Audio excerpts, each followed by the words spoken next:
জানো আমরা কেন পড়াশোনা করি? আমরা পড়াশোনা করি নিজেকে যোগ্য করব বলে। আর সেই যোগ্যতাটা কি? নিজেকে সৃষ্টি করব বলে। আর সৃষ্টিটা কি?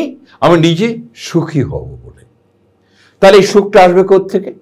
তুমি যত বেশি পড়াশোনা মেধে নিবেদিত থাকবে, নিজেকে যোগ্য করে তুলবে, ভালো রেজাল্ট করবে, তাহলে তুমি দেখবে অল্প থেকেই কিন্তু তুমি তোমার মেধাটাকে প্রসারিত করবে এবং ইউনিভার্সিটিতে পড়াশোনা করবে এবং ইউনিভার্সিটিতে মেধাটাকে আরো প্রসারিত করবে এবং নিজেকে যোগ্য করে তুলবে।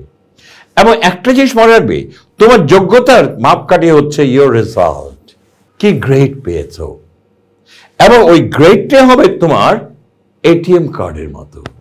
যখনই তুমি অ্যাপ্লাই করবে তখন তোমার সিভিতে দেখবে তোমার গ্রেড কত। গ্রেড যদি ভালো হয় তোমাকে ডাকবে, গ্রেড যদি ভালো না হয় তোমাকে ডাকবে না। তাহলে চাকরির অনিশ্চয়তা চলে আসবে।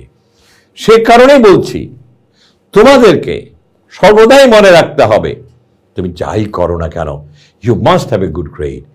গোল্ডেন 5 তোমাকে পেতে হবে, ভালো রেজাল্ট করতে হবে, স্কলারশিপ পেতে হবে এবং যোগ্য হবে, প্রচন্ড মেধা সম্পন্ন হতে হবে।